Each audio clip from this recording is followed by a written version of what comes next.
অনেকদিন পর রাজশাহী শহরে একটু শাড়ি পরে ঘুরতে বের হয়েছিলাম। তো ঘুরতে বের হয়েছিলাম ঠিক আছে, বাট ঘোরাফেরা তো করতেই পারিনি তেমন একটা। আর ঘুরতে না পারলে মনটা অনেক বেশি খারাপ লাগে, তাই না? তো এই কারণে পরে সন্ধ্যার দিকে আবারও বের হয়েছিলাম একটু ঘুরতে, কিন্তু সেখানে গিয়েও ভালো লাগেনি। কিছুক্ষণ পর সেখান থেকেও চলে এসেছি। আমার মনের কি হয়েছে বলেন তো, কোথাও গিয়ে শান্তি পাচ্ছি না, ঘুরতে পারছি না। সেদিন গিয়েছিলাম রাজশাহী আইবাদে শাড়ি পরে। এখানে আমি জানি না খেলা হচ্ছিল, বাট হুট করে যাওয়ার পরে দেখলাম সেখানে খেলা হচ্ছে। তো মাঠে কিছুক্ষণ দাঁড়িয়ে থেকে খেলা দেখলাম, দেখা শেষ করে গেলাম বালুর চরে। আর বালুর চরের এখানের পরিবেশটা একদম সাদা সাদা, মনে হচ্ছে সমুদ্রতে চলে এসেছি কিংবা কোনো বালুর চরে চলে এসেছি এরকম লাগছিল। তো যাই হোক, এখানেও আসার পর মনটা একটু খারাপ ছিল। কিছুক্ষণ পর এখান থেকেও চলে যাই। আর বাসায় যাওয়ার পর অর্ডার করেছিল টক আমের আচার।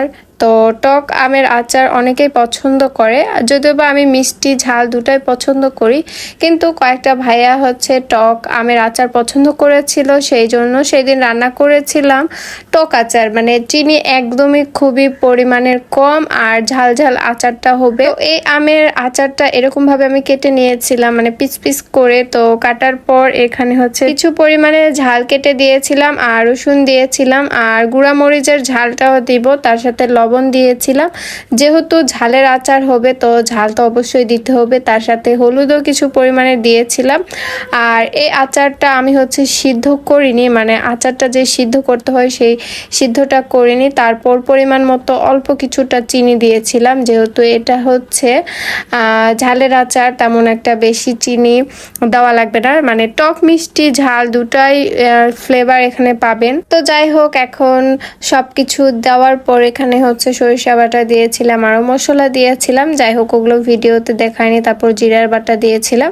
আর এটা যেহেতু ঝালের আচার, তাই জন্য এটাতে তেমন বেশি কালার আসেনি, কিন্তু মিষ্টির আচারে বেশি চিনি দিয়েছিলাম, এই কারণে সেখানে অনেক বেশি চিনি দিয়েছিলাম, এই কারণে সেখানকার কালার অন্যরকম এসেছিল। আর অনেকে বলে পাথরে নাকি ফুল ফোটে না, এটা সেটা।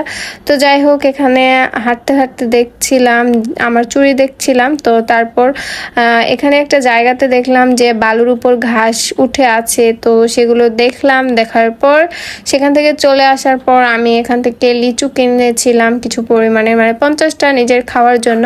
ভাইরে ভাই, যারা লিচু বিক্রি করে তারা প্রায় ম্যাক্সিমাম সবাই চোর হয়, মানে 50টা তো দেয় না, প্রতিবার আমাকে গুনে গুনে নিতে হয়। তো যাই হোক, গুনে নিয়েছিলাম 50টা, তারপর সেখান থেকে চলে এসেছিলাম। আর এটা ছিল আমার বাড়ির ভিডিও, আমার ভাইয়ের সাথে কিছু মুহূর্ত। আমার ভাই তো ভিডিওতে আর আসে না, তারপরেও মাঝে মধ্যে একটু টুকটাক তাকে নেই আমার ভিডিওতে। তো যাই হোক, ভিডিওটা তো দূর পর্যন্ত। আল্লাহ হাফিজ।